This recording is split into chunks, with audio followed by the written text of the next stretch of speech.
Welcome to What's Best Forum's Masters and Makers interview series. Today we are meeting Hans Looman, founder and designer of Infigo Audio. Hans, thanks for joining me today. Hi, Ron. Thank you for having me on your interview.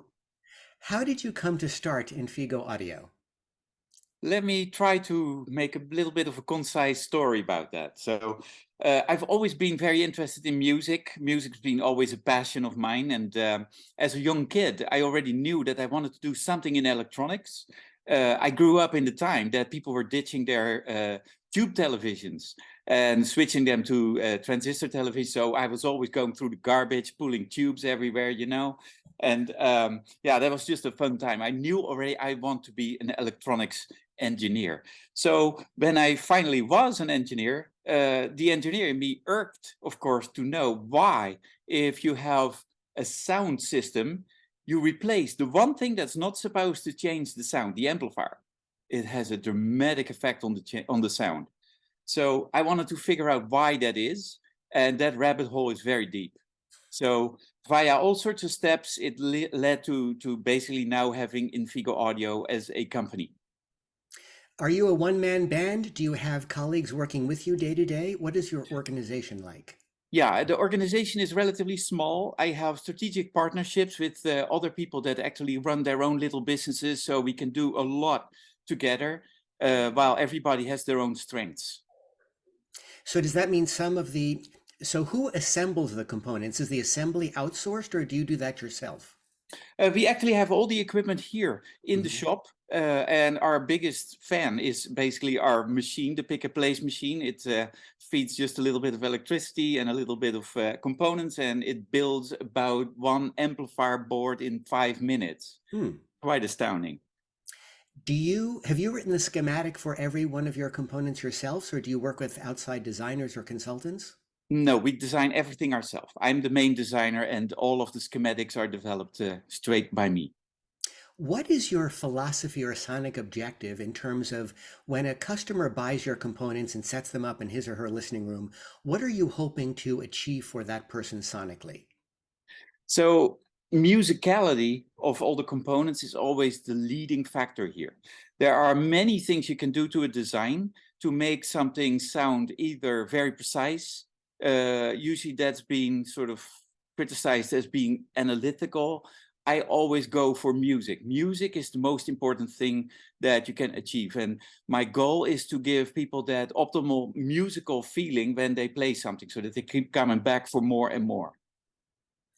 On the website, you write that, quote, the amplifier is operating in Class A at all times using cleverly biased output devices. What is a cleverly biased output device? That's a great question. I'm glad you asked. So one of the things I discovered on my journey to the ultimate amplifier was that I really absolutely loved Class A working amplifiers. And so they just create that pristine sound. However, they usually get very hot. So the regular way, I call that the brute force approach for Class A, is to run so much current through the amplifier that you will always have enough to satisfy the current to go through a speaker. However, if you're not using this current for a speaker, you dissipate it in heat. And yeah, it's not fun to be in a listening room where there's like 100 watts Class A amplifier just delivering all that heat, because you will run like hundreds and hundreds of watts of heat. So what I did is design a new way to do this by keeping all transistors always open at the ready, but not with brute force. So not a sliding bias Class A. This is something that you see other brands do, Right. but my type of Class A is completely decorrelated from the music. It adds on average somewhere between 25 and 35 watts to the transistors that aren't contributing to the signal, to keep them open and ready at all times. And because of that, they're extremely fast. And that results in no crossover distortion. Well, the old Krell I-bias system monitored current at the output stage. What are you monitoring to adjust the bias in your circuit design? I'm monitoring the current through every transistor. And so that's not only just what goes through the output, but especially when it is not going through the output. So lack of current is being measured and then being compensated so that the transistor is always open. Well, what do you just not like the term sliding bias? Why isn't Well, sliding bias kind of it, describing what you're doing? well, sliding bias is basically just sort of looking at the input and or output Hmm. of an amplifier and change your bias based on these things. So you are actually taking in parts of the music to do so. And so that can create a bit of a correlation with the music that's not always wanted. So in I what way? found that Mhm. having it completely decorrelated from the music gives a better sound. It's a different approach, really. Yeah, well then what is triggering the change in bias if not deviations in the musical signal, in the incoming musical signal? I'm just not clear in what way is your bias adjustment uncorrelated to the music? When the music goes into the half of the amplifier that is working on the signal, the one that is not working on the signal basically normally switches off. That is what you would have with class AB. Hmm. So what I do is I have a threshold of bias where it just simply stops going down from that point and keeps it stable at that point. That is completely decorrelated from the music, Hmm. I but see. keeps the transistors open at that particular moment. Interesting. Your design philosophy, I mean, it might have been simpler just to go with traditional Class A and a heavy box and something that heats up the room and uses up a lot of power and takes up a lot of space and scares the birds.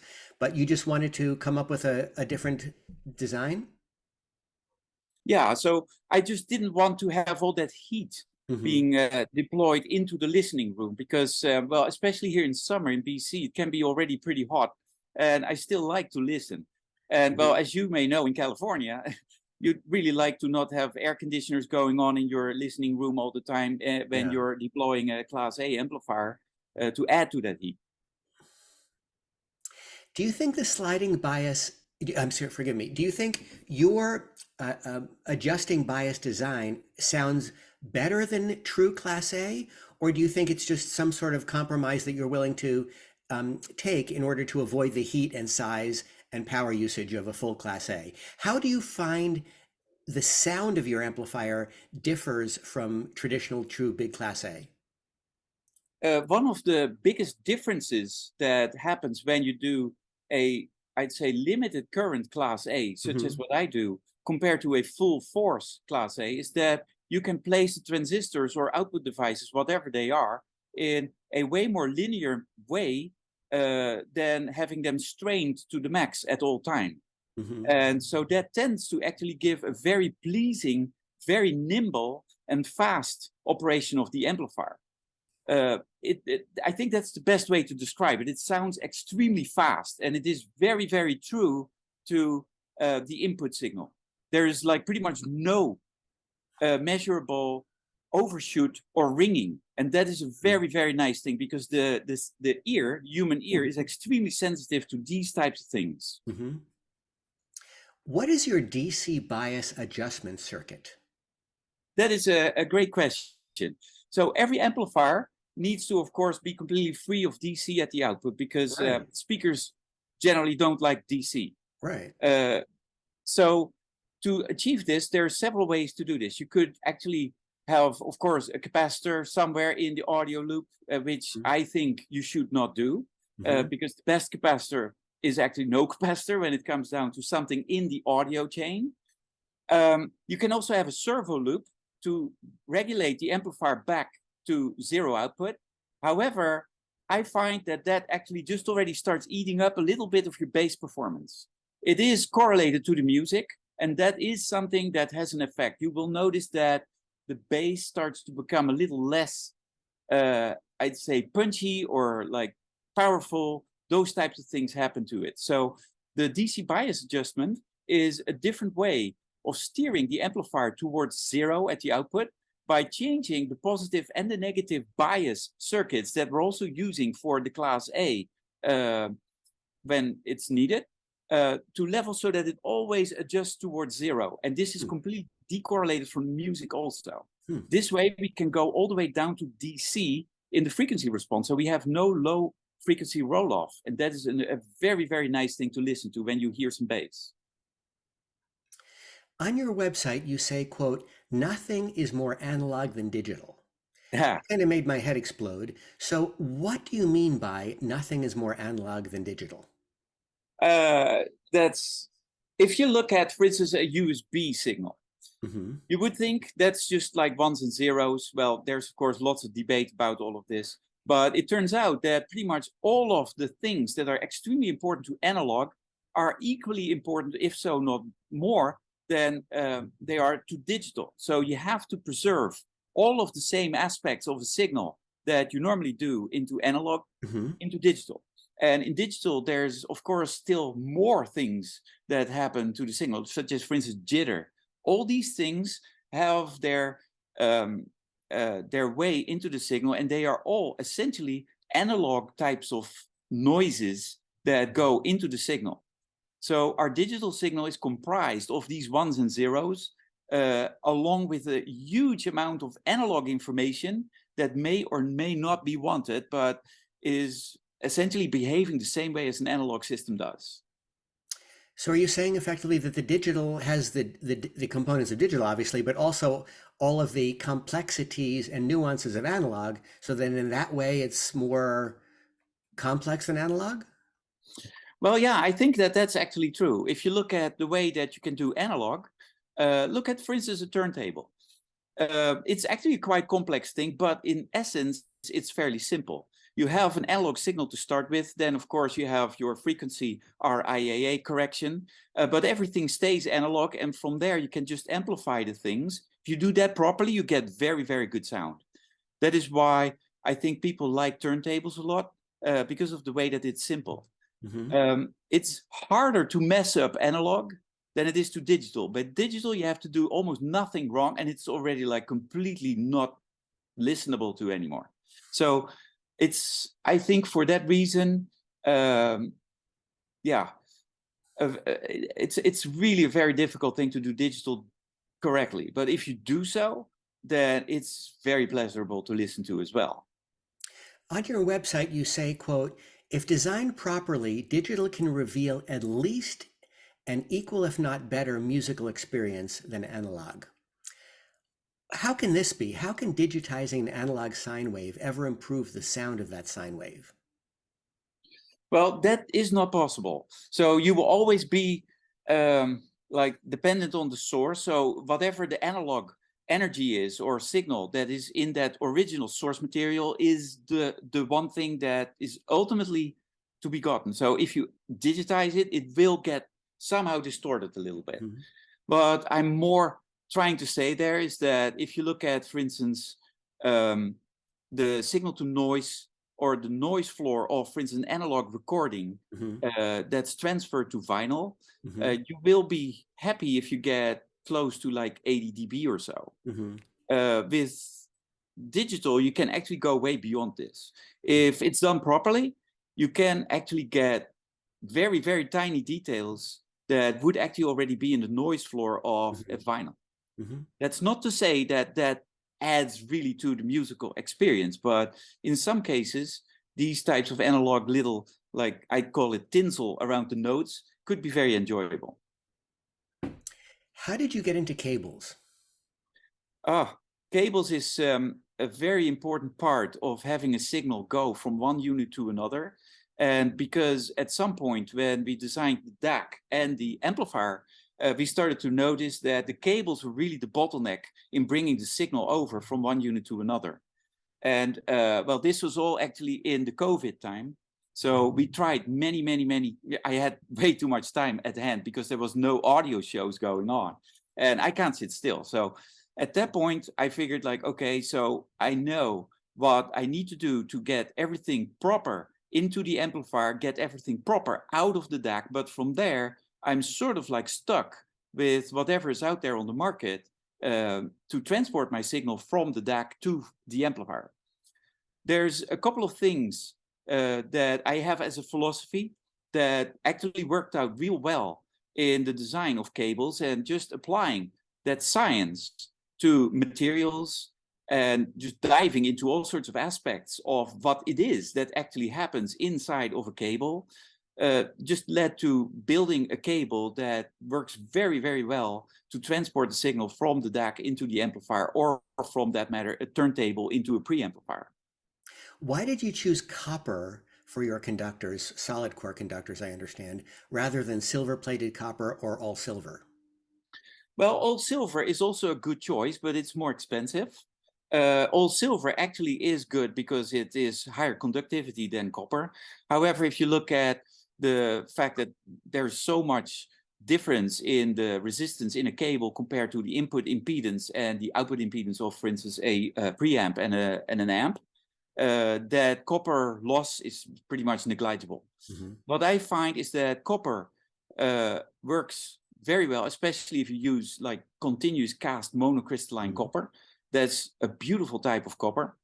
For those that don't know exactly, it's a copper that's made in such a way that there's only one crystal. It grows basically as they draw it out of the manufacturing process. And that has a fantastic way of sounding just good. So for me, that choice was fairly easy because it's also a cost attribute compared to completely full silver. Can you elaborate on how the monocrystal copper sounds different to you than more conventional copper extrusion? Yeah, so in a conventional copper cable, you get a lot of force that's being put on the cable by it being pulled through an orifice to create the gauge. And so that creates on average distorted crystals. They have boundaries that are more or less sort of like distorted in a certain way. There's on average something like 1,500 or so grains per foot in a standard like oxygen-free copper cable. So that's a lot. And all these boundaries have an effect on the signal. And what I notice is that if you listen to this, the monocrystalline copper cable has a lot of air. It creates a larger sound stage. It has more depth of the stereo image and all those little things that I really absolutely love. And yeah, it's really hard to figure out why that exactly is, but it does so. And that is sometimes enough to want to implement it that way. In your entry-level line, I believe you use multiple solid core conductors of the same gauge, but in the Yeah. signature line, you use solid core conductors of a variety of gauges. Yes. What difference in sound do you hear between the same gauge configuration and the multi-gauge configuration? Every gauge has a certain frequency range that it actually shines. And if you combine these together, you get the best of all these different ways that things sound. So a lot of listening sessions and all sorts of blind tests even to just try find out what the best combinations are have resulted into that mix of different gauges. If you have a large gauge, it tends to create more air into the recording. If you have a smaller gauge, that has an effect on some of the crispness of the highs. And so all these aspects combined together give just a very pleasurable cable to listen to. What dielectric do you use in your cables?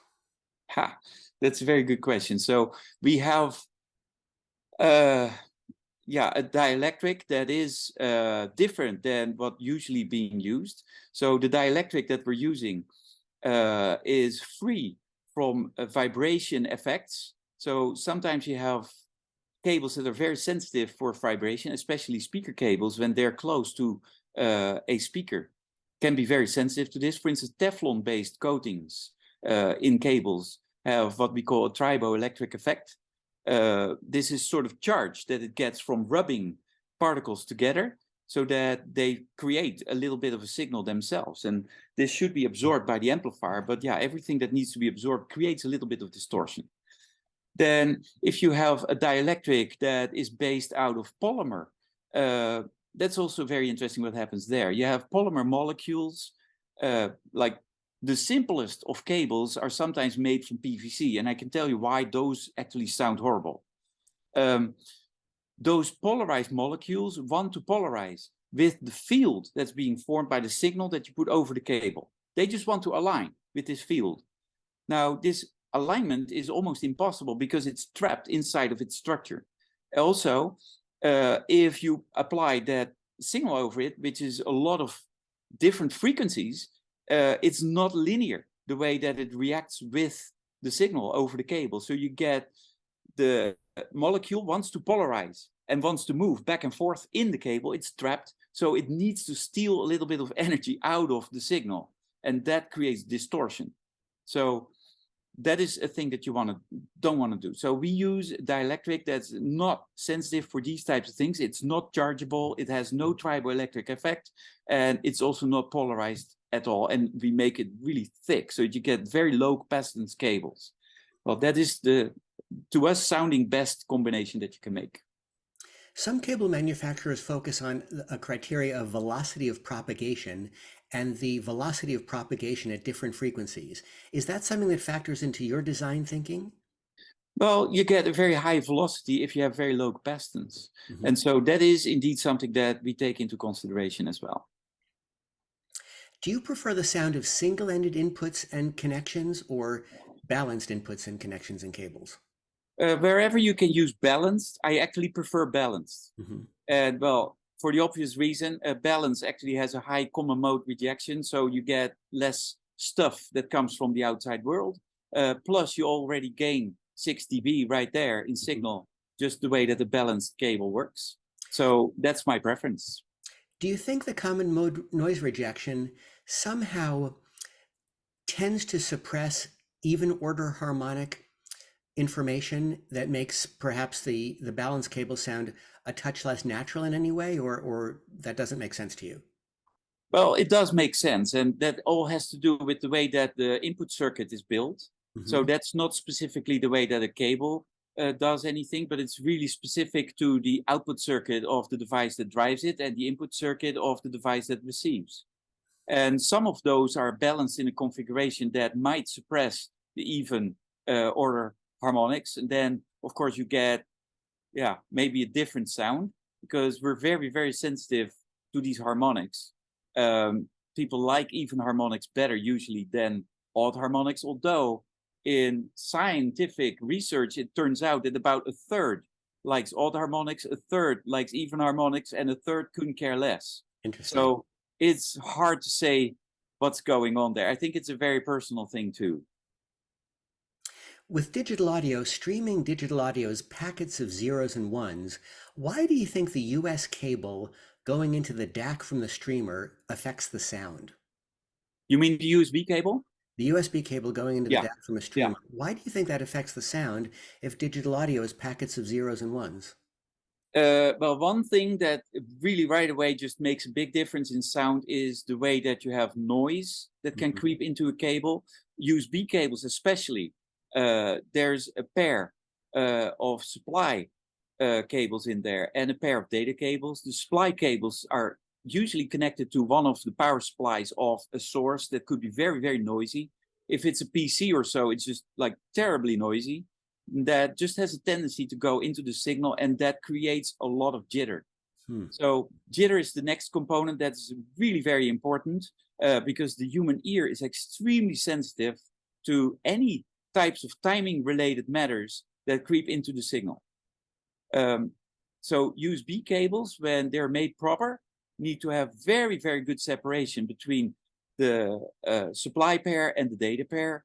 And also on top of that, it needs to be extremely carefully laid out so that you don't get any reflections of your digital data in the cable. Any reflections would cause more jitter, and that creates all sorts of horrible things that you will hear. Does using different power cords on your amplifiers make the sound different? Yeah, it does. So the amplifier needs to be able to draw current really quick when there's transients happening. The cable is an inductance. It's also, a bit of resistance. There's all sorts of things going on in power cables. If you have a standard power cord, you'll notice that things work. But if you go into a better one that is more suitable and designed to deliver larger amounts of current, faster transients, those actually all help. Will you be making your own line of power cords? Well, right now were a little hesitant just because of the fact that if you want to export these things, there's a lot of regulations going on. You need to have these weird labels. If you really strictly look at what's happening, you need labels that are like so big that it's not a fun power cord anymore, including like choking hazard labels and what have you, all these types of regulations if you want to do that properly. I think a lot of manufacturers just ship power cables and don't really care about these regulations. But if you export, you have to just comply with all those laws and rules and regulations. So for that reason, I'm a little hesitant still. What loudspeakers do you use to evaluate your circuit designs and components? There are several loudspeakers in my listening room. I have a couple of sets of somewhat older speakers, some Bowers & Wilkins Matrix 802 Series 3s, just for the nostalgic, completely modified crossover filters though, because yeah, the capacitors in there were really capacitors, if you ask me. Then a modern pair of completely modified Gatos for the faster transient response and the way that modern speakers are designed. Then there's yeah, several different types of speakers that I have access to that I can test the equipment on to vary any type of music or situation that people might have. Because sometimes older types of speakers sound just really good with the chosen type of material, and sometimes new speakers sound just extremely good for new material. Why do you think that is? Do you think there's a connection between older speakers sounding wonderful with older original pressings or recordings, or why do you think that might be what you're suggesting? Yeah, it's not entirely a logical thing if you think about it. I mean, it's I think also an emotional type of thing, because ultimately we listen with the brain and it's the emotions that just sort of like play a role in the way that you enjoy music. In a certain era, let's say the 80s and the 90s, the way that speakers were designed was completely different than what they are now. Mm-hmm. And that has, I think, a certain way of sound signature. And I think at that time, the recordings were also mixed in the studios to sound really well with that particular sound signature. Mm-hmm. If you look at the modern speakers, they have a completely different characteristic. They are built in a different way. We have a better understanding of the way that we perceive sound. You will notice that modern speakers will usually have way bigger sound stages, are able to, I think, create way deeper sound stages as well, but have different tonality that might not always fit the recordings that were made in different eras. And what about vintage loudspeakers? With what kinds of recordings do you think they are most consonant and compatible? I think that if you play older vinyls, those just sound really good on vintage equipment. It's just, again, a similar type of combination that matches the time that these things were all created, and that may or may not be a match with modern stuff. Do you have any plans to produce a linestage preamplifier? You mean a preamplifier? Yes. Yeah. Well, actually, we just introduced our Method 7 at the Pacific Audio Fest. So it's a 7-input, complete full analog preamplifier. It has a phono stage as well that sounds wonderful. I'm actually just enjoying like playing vinyls like crazy. I'm losing lots of time, but that's just what this is all about, right? And yeah, so it has 3 single-ended inputs, 3 balanced inputs, and a fun part, there's a sort of a switch matrix in there, so you can dedicate any input to also be an output. So for instance, if you play a vinyl and you want to tape it over into a reel, to reel deck, you can dedicate one of the single-ended inputs as an output and just do that way. Also, home theater bypass is possible that way. What turntable did you use in your shop? In the shop, I have at the moment, I'm testing with an old Akai AP001, one of the vintage, but modified like old Akai tables with a new element, of course, an Audio Technica with the new little diamond stylus. And I have to say, it sounds wonderful. It's really good. I listened to a vinyl yesterday that was a direct to vinyl pressing. And oh boy, oh, does it ever sound good. Which recording was it? Lincoln Mayorga, Volume 1. This actually was what was happening there. Those are Sheffield Lab. Volume 3. I think a Sheffield Labs recording? Yeah, Sheffield Labs. Yeah. What's going on in your research department? What's the next new product we should expect from Infigo? So we're still finishing the last little touches to the newest firmware for the Method 7. So for instance, this programming inputs, outputs, and what have you, that sort of stuff, that's what we'll do. Everything in the soundstage, however, is completely analog. But of course, the way that you operate this thing is digital. And so I'm now finishing the last little things to the way that you can just update the firmware just by pushing in a little SD card so it reads new firmware. And you can very easily just do that from an update from downloadable from our website and put it on an SD card and just pop, you have new firmware in your preamp.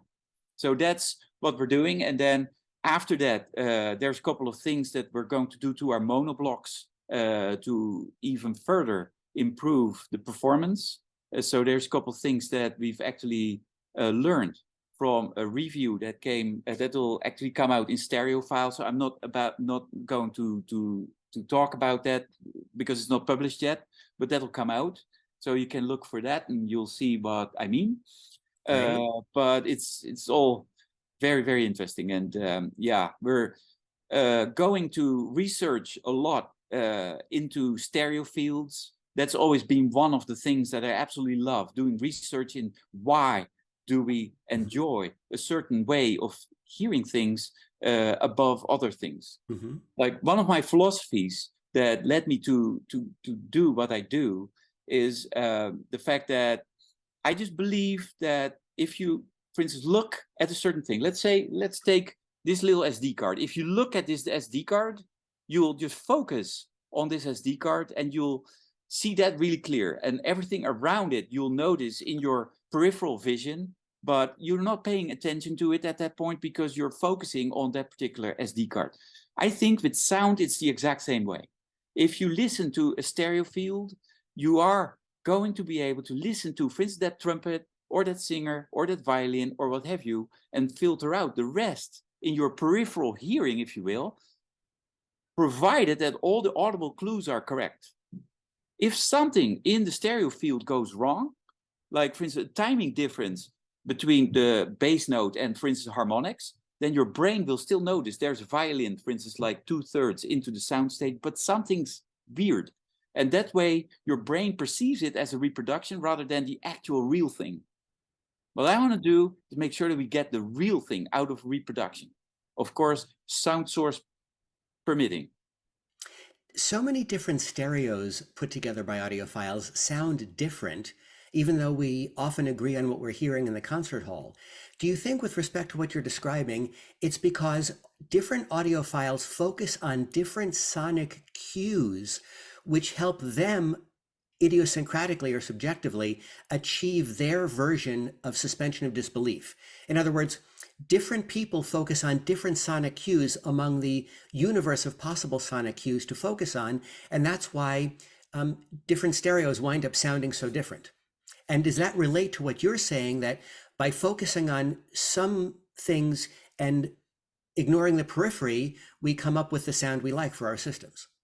Well, it's not that I'm ignoring something, it's something that happens. So what I'm trying to describe there is that if you listen to something that gets reproduced and all of a sudden you think, you know, it sounds nice, there's open, there's lots of air and all that. That is when your brain has been given that ability to suppress what you're not looking at or what you're not listening for at that moment. And you can wander around freely in the soundscape.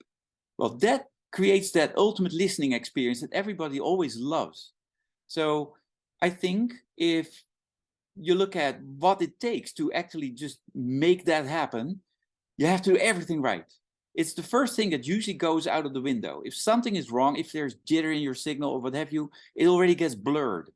So in all of our designs, that's the thing that we look at, not just doing everything right for a channel, but especially the correlation between the two channels, so that you get a stereo field in which everything is just pinpoint perfect focus, so that you have that wonderful feeling to be able to just wander around in that soundscape. And that is my ultimate goal for research. And that's a very deep rabbit hole, but I think that I've gone way beyond the point of no return into that thing.